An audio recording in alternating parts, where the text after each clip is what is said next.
MIC atau Minimal Inhibitory Concentration sama dengan KHM atau konsentrasi hambat minimal, yaitu konsentrasi terendah antibiotik mampu menghambat pertumbuhan bakteri secara visual. Yang dalam mikoplasmologi, MIC didefinisikan sebagai konsentrasi antimikroba terendah yang akan menghambat pertumbuhan metabolisme spesies mikroplasma yang terlihat setelah masa inkubasi optimal secara in vitro. Tujuan penentuan KHM suatu bahan bioaktif yaitu agar diperoleh konsentrasi minimal yang dapat menghambat pertumbuhan bakteri. Penentuan MIC penting dilakukan agar dapat diketahui diameter penghambatan pertumbuhan mikroba yang maksimal pada konsentrasi minimum dari suatu ekstrak rempah. Penentuan MIC dapat dilakukan dengan metode kontak terhadap bakteri yang diujikan. Sebagai contoh, hasil penentuan konsentrasi penghambat minimum dari ekstrak menunjukkan bahwa ekstrak etil asetat mampu menghambat pada konsentrasi 0,75%.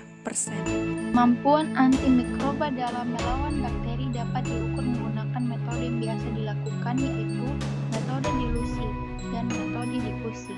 Metode dilusi terdiri dari dua teknik pengerjaan, yaitu teknik dilusi pembinaan cair dan teknik dilusi agar, yang bertujuan untuk penentuan aktivitas antimikroba secara kuantitatif.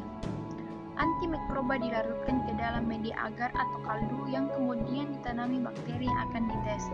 Setelah diinkubasi semalam, konsentrasi terendah yang dapat menghambat pertumbuhan bakteri disebut dengan minimal inhibitory concentration yang disingkat dengan MIC.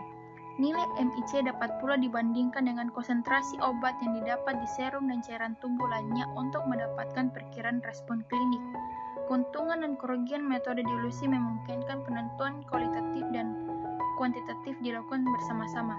MIC dapat membantu dalam penentuan tingkat resistensi dan dapat pula menjadi petunjuk penggunaan antimikroba.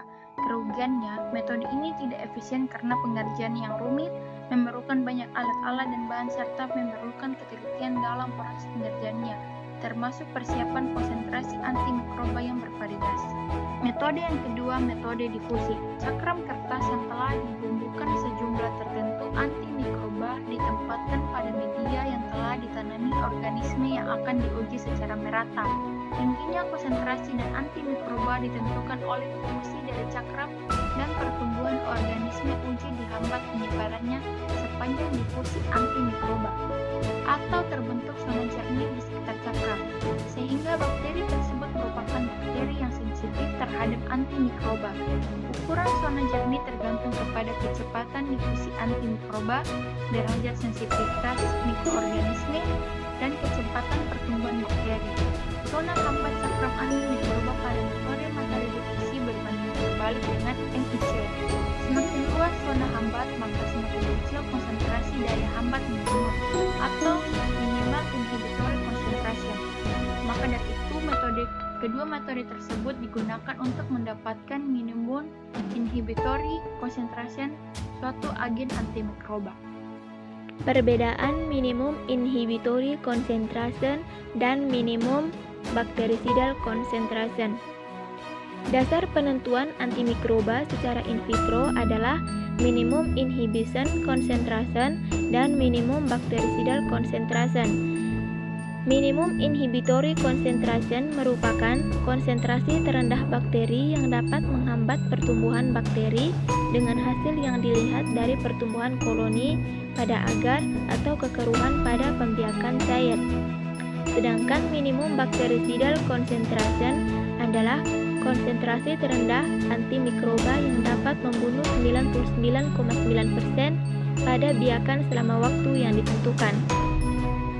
Sebagian besar rempah yang beraroma dan rasa tajam memiliki aktivitas antimikroba yang kuat.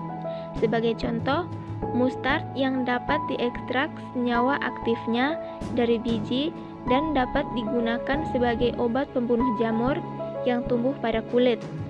Masing-masing jenis rempah memiliki konsentrasi penghambatan minimal, minimum inhibitory concentration, yang berbeda-beda terhadap jenis mikroba yang sama.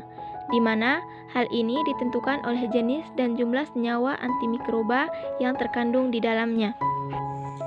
Konsentrasi hambat minimum atau KHM.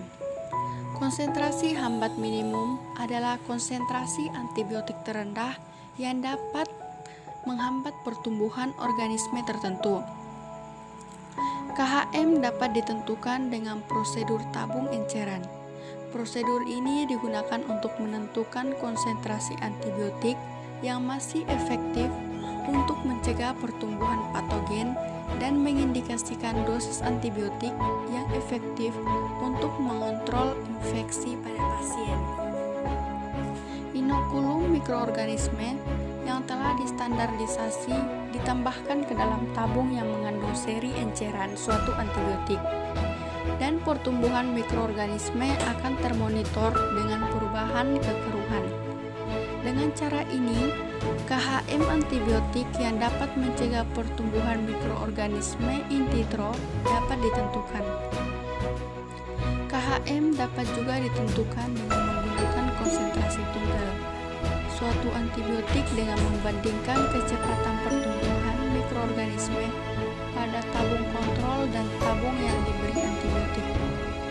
KHM mengindikasikan konsentrasi minimum antibiotik yang harus dicapai pada tempat infeksi untuk menghambat pertumbuhan mikroorganisme yang sedang diperiksa. Dengan mengetahui KHM dan teori kadar antibiotik yang dapat dicapai pada cairan tubuh, darah, dan urin, kita dapat memilih antibiotik yang sesuai dan cara pemberian antibiotik tersebut secara umum. Batas keamanan 10 kali KHM digunakan untuk memastikan keberhasilan pengobatan suatu penyakit. Penggunaan mikrotiter dan alat inokulasi otomatis serta sistem pembacaan membuat penetapan KHM dapat dikerjakan dengan mudah di laboratorium klinik. Penentuan konsentrasi hambat minimum atau MIC senyawa murni. Konsentrasi terkecil yang menunjukkan kekeruhan kurang pertumbuhan positif merupakan konsentrasi hambat minimum atau biasa dikenal dengan kata MIC. Penentuan konsentrasi hambat minimum senyawa murni dilakukan dengan metode dilusi kaldu.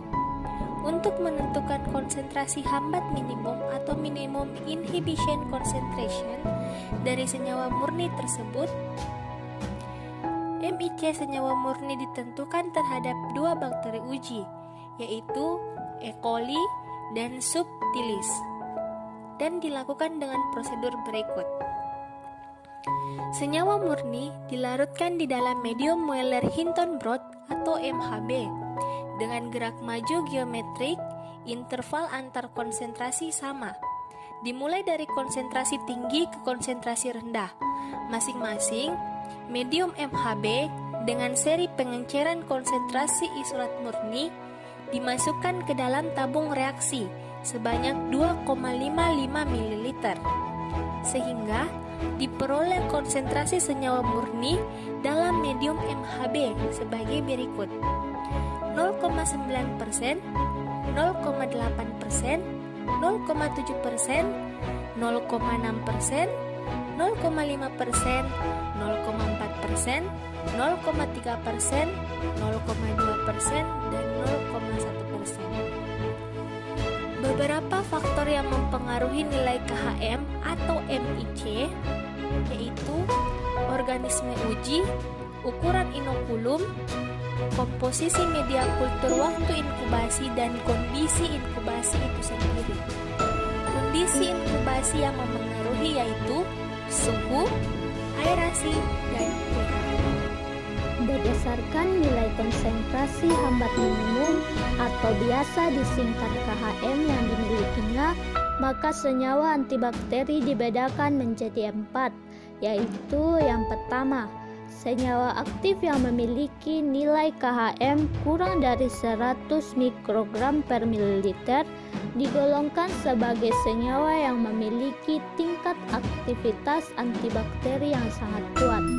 Senyawa ini sangat baik untuk dijadikan sebagai senyawa obat. Yang kedua, Senyawa aktif yang memiliki nilai KHM antara 100 sampai 500 mikrogram per mililiter maka digolongkan sebagai senyawa yang memiliki tingkat aktivitas antibakteri yang cukup kuat. Yang ketiga, senyawa aktif yang memiliki nilai KHM antara 500 sampai 1000 mikrogram per mililiter digolongkan sebagai senyawa yang memiliki tingkat aktivitas antibakteri yang lemah. Dan yang terakhir, senyawa aktif yang memiliki nilai KHM lebih dari 1000 mikrogram per mililiter digolongkan sebagai senyawa yang tidak memiliki aktivitas antibakteri. Pemberian antibakteri dalam jumlah yang berlebihan dan secara terus-menerus akan menyebabkan sel bakteri menjadi resisten. Pengujian yang dilakukan untuk mengetahui nilai konsentrasi hambat minimum atau KHM dari suatu senyawa antibakteri sangat penting karena selain bertujuan untuk meningkatkan efektivitas dari senyawa antibakteri tersebut, juga bertujuan untuk mencegah timbulnya masalah resistensi bakteri karena penggunaan dosis yang berlebihan sehingga sel bakteri lama-kelamaan akan